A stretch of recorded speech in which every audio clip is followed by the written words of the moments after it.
Wow, ini memang kejutan paling besar yang kita terima sepanjang kampanye PRU ini. Apabila dengan sendirinya Taqiyuddin mengaku dan mengatakan PN Perikatan Nasional sedia bentuk kerajaan dengan Barisan Nasional. Belum apa-apa lagi, dua gabungan ini dulunya Perikatan Nasional kata melalui Muhyiddin Yassin kata musuh utama Perikatan Nasional ialah Barisan Nasional. Tapi hari ini Taqiyuddin pula kata Perikatan Nasional sedia bentuk kerajaan dengan BN. Yang aku bingung ini, kenapa tidak konsisten keputusan kata-kata daripada Perikatan Nasional ini? Kalau udah kata taknak, kalau udah kata musuh, musuhlah.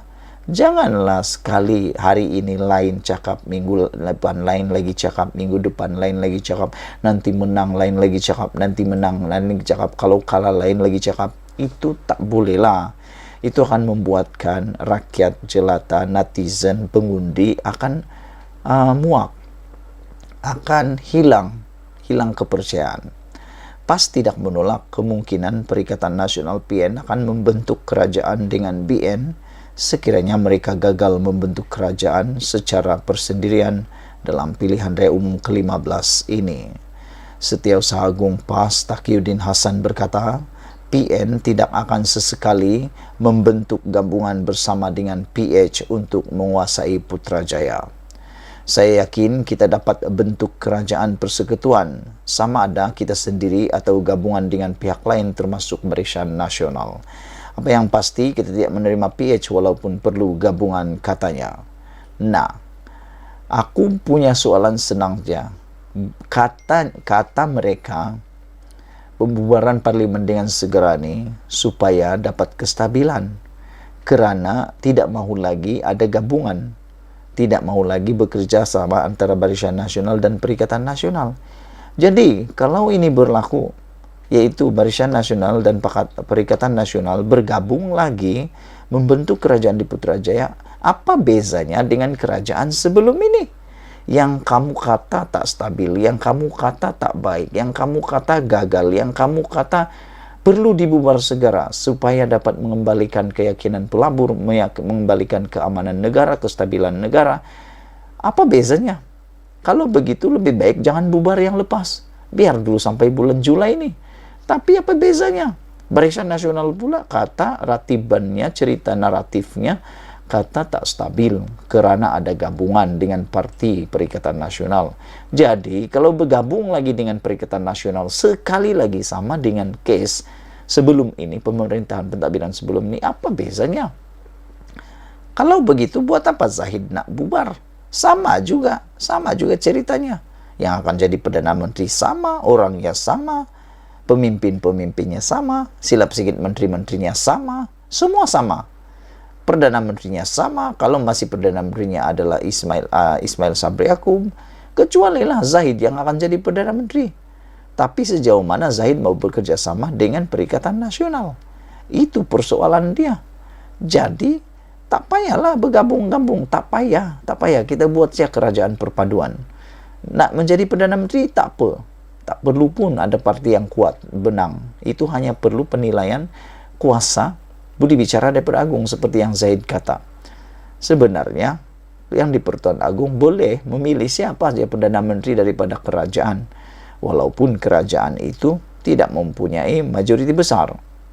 Itu kerana Perdana Menteri hanya perlu tanya semua ahli parlimen, majoriti ahli parlimen pilih siapa jadi Perdana Menteri. Selepas yang di Pertuan Agung dapat dapatan itu, selepas dia temu bual, dia akan lantiklah satu orang Perdana Menteri daripada kalangan ahli parlimen.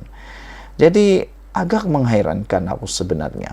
Apa sebenarnya yang mereka mahu kalau nak bergabung lagi Perikatan Nasional dengan Barisan Nasional? Sama cerita dengan yang lampau kemarin sebelum bubar. Apa bezanya pilihan raya kalau macam tu kan? Kata Taqiyuddin yang juga Setiausaha Agung PAS, beliau berkata, saya yakin kita dapat bentuk kerajaan persekutuan sama ada sendiri atau gabungan dengan pihak lain termasuk Barisan Nasional. Apa yang pasti, kita tidak akan menerima PH, katanya. Taqiyuddin berkata perkara itu pernah disuarakan oleh Presiden PAS Abdul Hadi Awang yang juga timbalan pengurusi Perikatan Nasional. Presiden PAS ada menyebut sekiranya kita tidak boleh bergabung sebelum PRU 15, mungkin selepas PRU 15 kita boleh bergabung, wujudkan hubungan itu, katanya lagi. Pada 15 Oktober lalu, Abdul Hadi berkata, PAS mengambil keputusan menangguhkan kerjasama dengan BN kerana gabungan itu didapati mempunyai kekeruhan. Katanya, ini kerana kes penerima rasuah membabitkan pemimpin UMNO belum selesai. Kita tahu penerima rasuah ini akan ada dituduh tidak salah, difitnah macam-macam tapi tidak selesai. Tapi penerima rasuah ada dalam BN, katanya di Terengganu. Oleh itu, PAS membuat keputusan untuk menghadapi PRU 15 bersama sekutunya bersatu dan dalam Perikatan Nasional. Mengulas lanjut, Taqiyuddin berkata, dia yakin BN akan menerima cadangan untuk bergabung bagi membentuk kerajaan. Rujukan pertama kita adalah BN. Bagaimanapun seberang perbincangan belum dibuat sepanjang tempo berkempen ini kerana saya yakin BN akan terima, kata Taqiyuddin.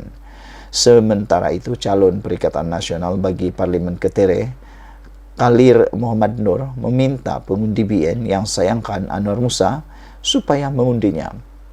Yang turut menjadi persoalan ialah ada beberapa orang pemimpin daripada UMNO Tegar sebelum ini sudah pindah dalam Perikatan Nasional.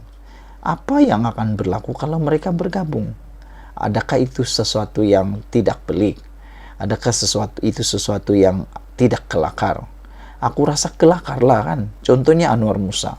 Kalau Anwar Musa menang di Ketere, tiba-tiba bergabung balik dengan parti lamanya, apa agak-agaknya cara pandang Anwar Musa terhadap Zahid Hamidi?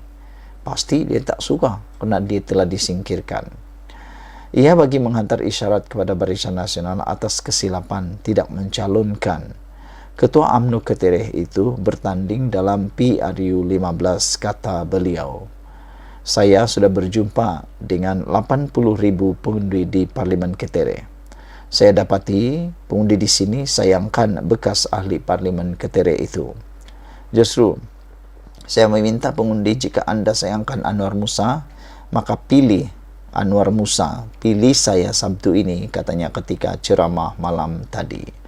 Jadi saudara-saudara yang dihormati sekalian, itulah dia keputusan yang paling mengejutkan kita apabila Taqiyuddin mengakui bahwa Perikatan Nasional sedia untuk bentuk kerajaan dengan Barisan Nasional.